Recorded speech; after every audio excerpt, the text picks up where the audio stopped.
आज की इस क्लास में हम 10वीं का विज्ञान विषय अध्याय 7 नियंत्रण एवं समन्वय, इसका हम पहला भाग पढ़ चुके हैं।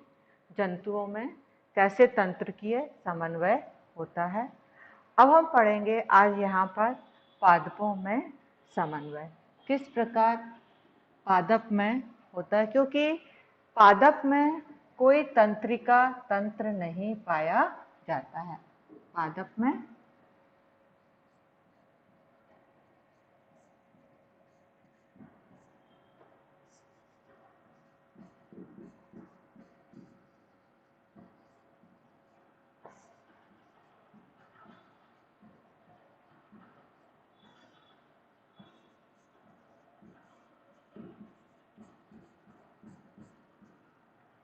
जंतुओं में वातावरण के प्रति सामंजस्य स्थापित करने के लिए तंत्रिका तंत्र होता है, लेकिन पादप में तंत्रिका तंत्र नहीं होता है। तो किस प्रकार वो वातावरण के प्रति अपनी अनुक्रिया को क्या करें, प्रदर्शित करें।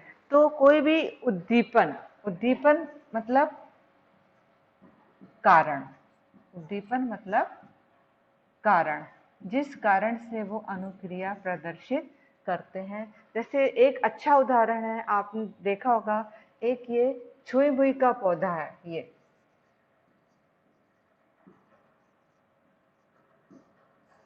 छुई मुई का पौधा है, आप देखेंगे इसकी पत्तियां बिल्कुल फैली हुई हैं।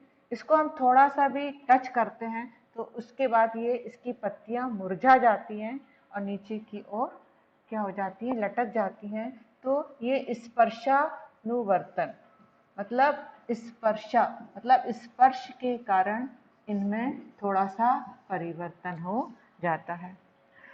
तो पादपों के पूरे शरीर में किस प्रकार अनुक्रिया करें, उनकी वृद्धि को नियंत्रित करें, बीजों के पकने, फलों के पकने, किस प्रकार हम उन पर कार्रवाई करें। तो उसके लिए यहाँ पर पादप हार्मोन्स पाए जाते हैं, रासायनिक पदार्थ भी पाए जाते हैं। आप देखिए ये चित्र में आपको दिखा रहे हैं कि जब वृद्धि होती है किसी भी पौधे में तो वो गति करती है। आपने देखा ना, बीज को हम जमीन में डालते हैं तो वो जड़ें नीचे की ओर गति करती हैं और तना ऊपर की ओर गति करता है। देखिए आप, ये ऊपर की ओर गति करता है और जड़ें हमेशा पानी में नीचे की ओर गति करती हैं। तो इस प्रकार गतियां हो सकती हैं पादप में। प्रकाशानुवर्तन,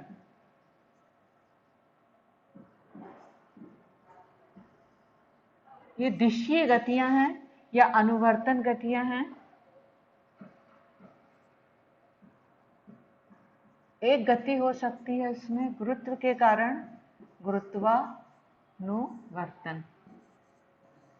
कुछ गतियां जल की उपस्थिति के कारण होती हैं, इनको हम कह सकते हैं जलानुवर्तन। और कुछ गतियां रासायनिक पदार्थों के कारण भी होती हैं, तो हम इसको बोल सकते हैं रसायनानुवर्तन। तो आप यहाँ पर देखेंगे ये प्रकाशानुवर्तन। आप इस गमले को देखिए, हमने इसको उल्टा करके रख दिया कि ये तो कुछ समय बाद आप देखेंगे कि जड़ें हमेशा नीचे जाती हैं और तना हमेशा प्रकाश की ओर जाता है। धनात्मक गुरुत्वानुवर्तन मतलब पृथ्वी के गुरुत्व बल की दिशा में, और ऋणात्मक गुरुत्वानुवर्तन मतलब पृथ्वी के गुरुत्व बल के विपरीत दिशा में। जलानुवर्तन, जड़ें हमेशा कहाँ जाती हैं, जल की ओर। जो जड़ें होती हैं वो जल की ओर आकर्षित होती हैं। कभी कभी कुछ रासायनिक पदार्थों की उपस्थिति के कारण भी गतियां होती हैं, उसको हम बोलते हैं रसायनानुवर्तन। अब देखेंगे कि पौधों में जो हार्मोन्स पाए जाते हैं हम उनको बोलते हैं पादप हार्मोन्स। पादप हार्मोन ये एक प्रकार के रासायनिक पदार्थ हैं।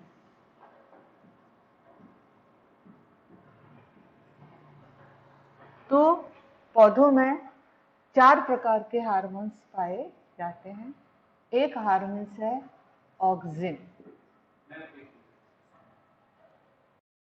पौधों में ये पादप हार्मोन्स पाए जाते हैं और ये पूरे शरीर में क्या हो जाते हैं, वितरित हो जाते हैं।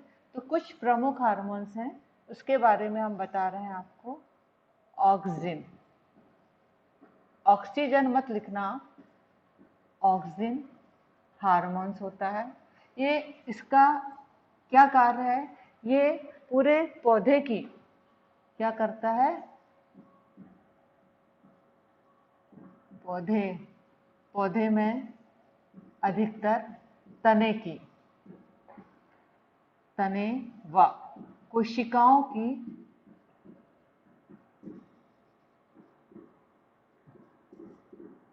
ये इनके एक प्रकार से आप क्या कहना चाहिए, ये कार्य है। कोशिकाओं की वृद्धि करता है।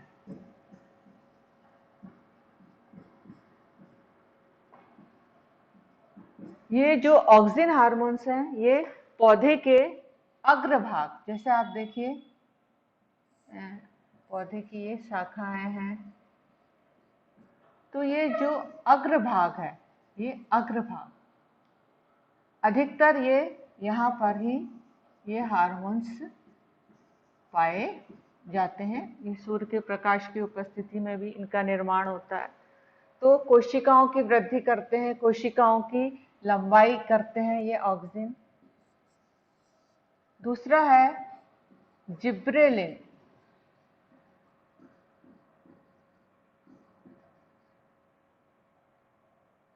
जिब्रेलिन ये भी कोशिकाओं की वृद्धि करता है। ये भी वृद्धि वर्धक हार्मोन्स है। ये भी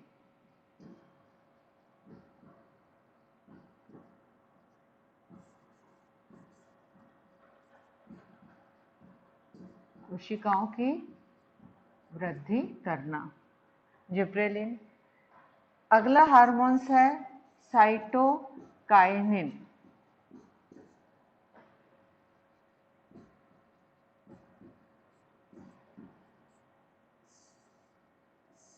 ये जहां पर कोशिका विभाजन बहुत तेजी से होता है, जैसे फलों व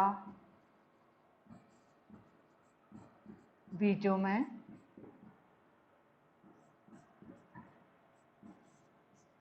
तेजी से कोशिका विभाजन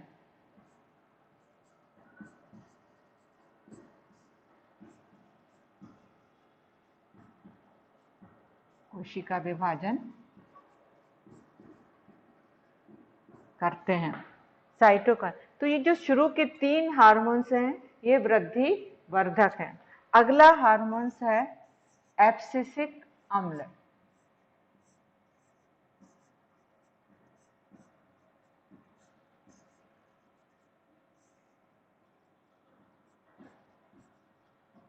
ये थोड़ा सा वृद्धि रोधक हार्मोन्स है। रोधक मतलब जो वृद्धि को रोकता है। जैसे आवश्यकता से अधिक कभी तने में लंबाई ज्यादा बढ़ जाए, तो ये एब्सिसिक अम्ल उस तने की लंबाई को बढ़ने से क्या करता है, रोकता है। तो ये जो शुरू के 3 हार्मोन्स हैं, ये वृद्धि वर्धक है और ये वाला है वृद्धि रोधक हार्मोन्स। तो ये हार्मोन्स पेड़ पौधों की पत्तियों, फलों अधिकतर उनकी वृद्धि करते हैं और आवश्यकता से अधिक वृद्धि होती है तो उसको एब्सिसिक अम्ल रोकता है। जैसे पत्तियों का झड़ना, ये किस अम्ल की उपस्थिति में होता है, ये होता है एब्सिसिक अम्ल। अगला हमारा टॉपिक है जंतुओं में हार्मोन्स। जैसे पादप में हार्मोन्स पाए जाते हैं, वैसे ही जंतुओं में भी हार्मोन्स पाए जाते हैं। जंतुओं में अंतःस्रावी ग्रंथियां पाई जाती हैं।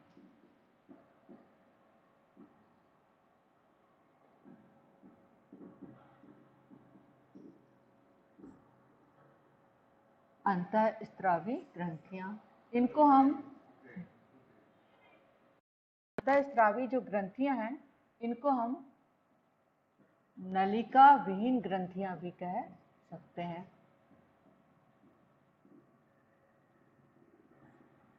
क्योंकि अंतःस्रावी ग्रंथियां निश्चित स्थान पर पाई जाती है और उनसे निकलने वाले हार्मोन्स रक्त के द्वारा पूरे शरीर में पहुंचाए जाते हैं। तो इन अंतःस्रावी ग्रंथियों के बारे में पढ़ने के पहले हम कि ये मानव शरीर में कहाँ कहाँ स्थित होती है एक रेखा चित्र के द्वारा हम आपको बतला सकते हैं। ये मस्तिष्क है और इस प्रकार ये आप देखेंगे कि किस प्रकार हम इन ग्रंथियों की स्थिति बतलाते हैं। एक ग्रंथि होती है, इस ग्रंथि का नाम है पीयूष ग्रंथि। ये मस्तिष्क में पाई जाती है। एक गले के पास पाई जाती है। इस ग्रंथि को हम बोलते हैं थायराइड ग्रंथि।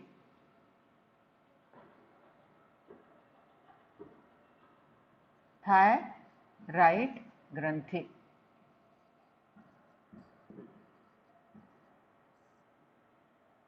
उसके पश्चात ये हमारी आहार नाल के पास एक ऐसी पत्ती जैसी ग्रंथि पाई जाती है, इसको हम बोल सकते हैं अग्नाशय ग्रंथि। ये सब ग्रंथियां हैं अंतःस्रावी। उसके बाद हमारा जो वृक्क होता है, किडनी होती है, इस किडनी के पास भी एक ग्रंथि पाई जाती है, दोनों किडनी के पास नहीं पाई जाती है। इस ग्रंथि को हम बोलते हैं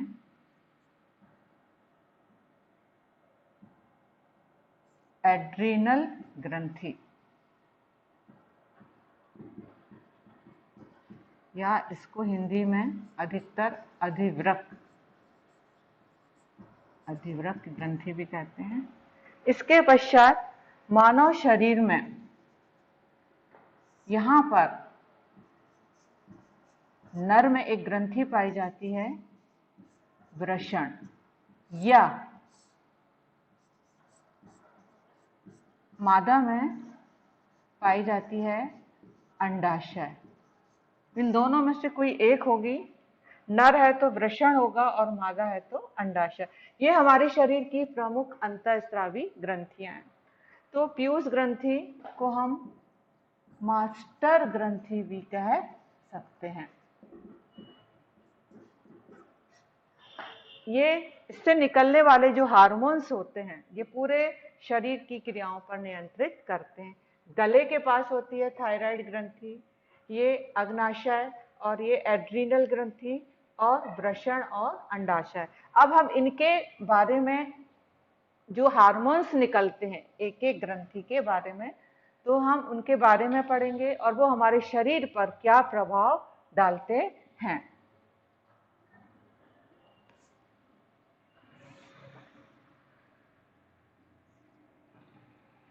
पहला था पीयूष ग्रंथि। इससे जो हार्मोन्स निकलते हैं वो होते हैं वृद्धि हार्मोन्स। नाम से ही समझ में आ रहा है आपको, वृद्धि हार्मोन्स। ये क्या कार्य करते हैं? ये शरीर की वृद्धि करते हैं और शरीर में होने वाली सारी उपापचयी क्रियाओं की नियंत्रित करते हैं।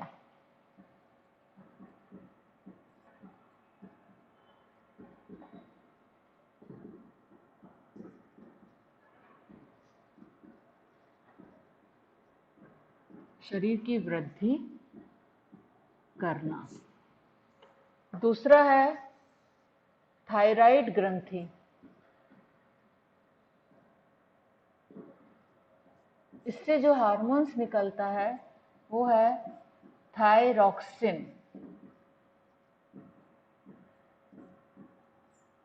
ये थायरॉक्सिन क्या करता है? हमारे शरीर की उपापचयी क्रियाओं पर नियंत्रण करता है।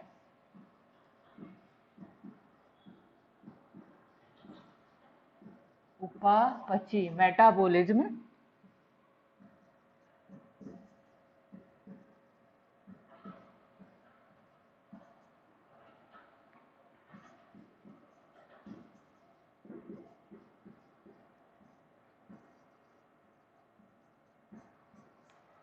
थायराइड ग्रंथि से जो हार्मोन्स निकलता है, यह हार्मोन्स के नाम है ये।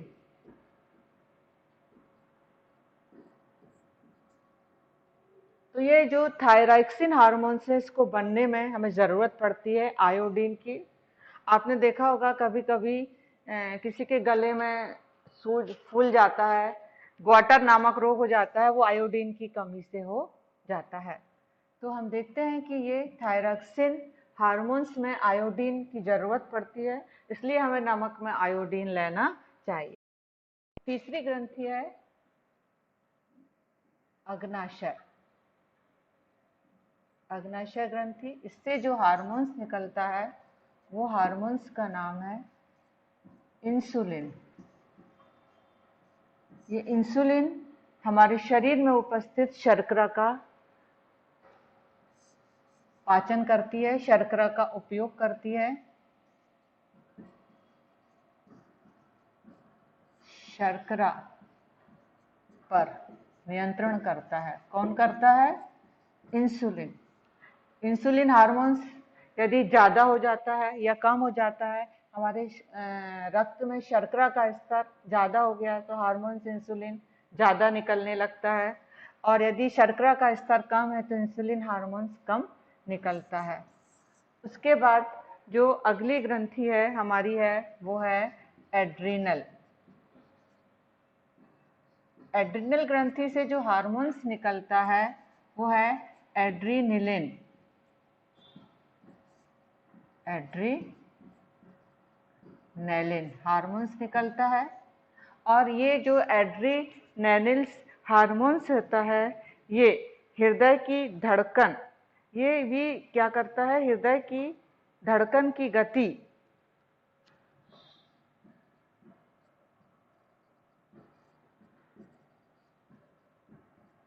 हृदय की धड़कन व श्वास पर नियंत्रण रखता है। ये एड्रिनल हार्मोन्स देखते हो, जब कोई अचानक घटना होती है उसमें भयभीत हो जाते हैं, उस समय हमारे शरीर में ये एड्रिनल हार्मोन्स निकलने लगता है, जिससे हमारे हृदय की धड़कन बढ़ जाती है। अगला जो हार्मोन्स है वो है, ये वृषण ग्रंथि से निकलता है, इसका नाम है हार्मोन्स का टेस्टोस्टेरॉन।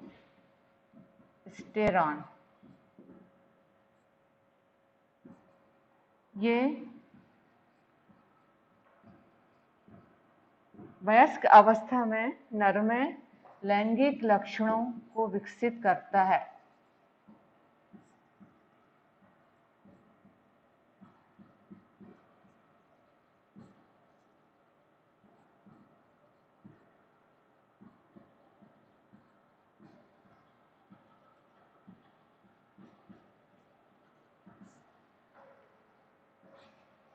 अगली ग्रंथि है अंडाशय। इससे जो हार्मोन्स निकलता है वो है एस्ट्रोजोन। ये फीमेल में भी लैंगिक लक्षणों को विकसित करता है।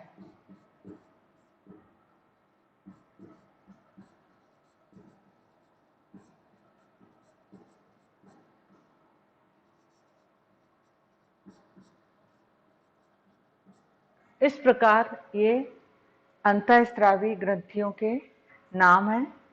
हम देखते हैं कि इन अंतःस्रावी ग्रंथियों पर भी एक यदि ये हार्मोन्स आवश्यकता से अधिक निकलने लगे या कम निकलने लगे, आपने देखा होगा ना बौने लोगों को, कि कभी जो बौने लोग होते हैं उनकी लंबाई कम हो जाती है, तो थायरॉक्सिन हार्मोन्स कम निकलने लगता है। तो इस प्रकार इन हार्मोन्स पर भी हम एक पुनर्भरण क्रिया के द्वारा नियंत्रित कर सकते हैं। जैसे हमारे शरीर में शर्करा का स्तर अधिक है तो इंसुलिन हार्मोन्स क्या करेगा, अधिक निकलकर या कम निकलकर उसको पुनर्भरण क्रिया के द्वारा नियंत्रित करता है।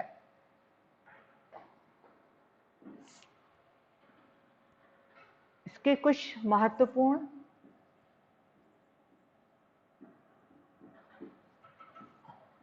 प्रश्न है, वो है कि आप पादप हार्मोन्स के नाम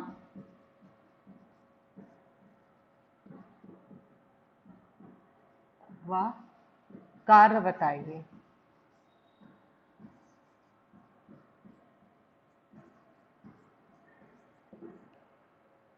धन्यवाद।